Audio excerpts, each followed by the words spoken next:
வணக்கம் நண்பர்களே. என் தேடல் தொடங்கியதே பாகம் 9. போன வாரம் அருண் தன் தங்கையை பள்ளிக்கூடத்தின் ஆனுவல் டே புரோகிராமில் இருந்து அழைத்து வருகிறார். சந்தோஷ் அவள் ஞாபகமாகவே இருப்பது. அவன் அவளை காண அவளுடைய பள்ளிக்கு பைக்கில் சென்று வெயிட் செய்து கொண்டிருப்பது.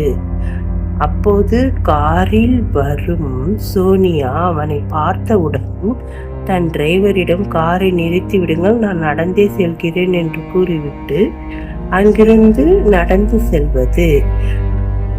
சந்தோஷை கிராஸ் செய்யும் சோனியா முன் ஒரு பேப்பரை கல்லில் கட்டி அவன் போடுவது.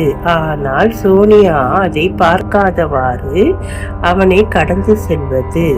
சந்தோஷ் மிகவும் சோகமாக பைக்கில் கிளம்ப தயாராக பேகை வைக்க சென்ற சோனியாவை டீச்சர் ஏன் இவ்வளோ லேட் என்று கேட்க, சாரி என்றபடி பேகை வைத்துவிட்டு பர்சு கீழே விழுந்துவிட்டது, நான் போய் எடுக்கிறேன் என்று வேகமாக வகுப்பறையிலிருந்து வெளியில் வருவது. ஓடி வரும் சோனியா எதிரில் பியூன் அட்டண்டன்ஸ் எடுத்து வருவதை கவனிக்காமல் அவன் மீது மோதி படிக்கட்டில் உருண்டு விழுந்து சந்தோஷ் பேப்பர் போட்ட இடத்திற்கு வந்து அந்த பேப்பரை குனிந்து எடுப்பது.